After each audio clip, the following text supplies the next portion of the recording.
Welcome to the Learning Pines YouTube. We hope this video helps. You begin by gathering the exact template and the CPM specification, so you match offsets and layer rules. Open the template in your editor and create named layers: base, decals, markings, gloss. Once done, place logos as separate transparent PNGs and lock their layers to preserve scale. Make sure color profiles are sRGB unless the spec requires otherwise, and set final canvas size to the required resolution so you don't have to resample later.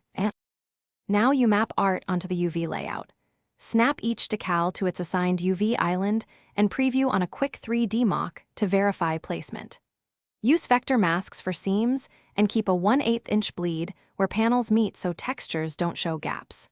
Once aligned, bake ambient shadows and rivet details into a separate layer to preserve read-only depth. Make editable copies of every major group so you can tweak scale or opacity without rebuilding everything from scratch. Export the final file as a CPM package following the spec.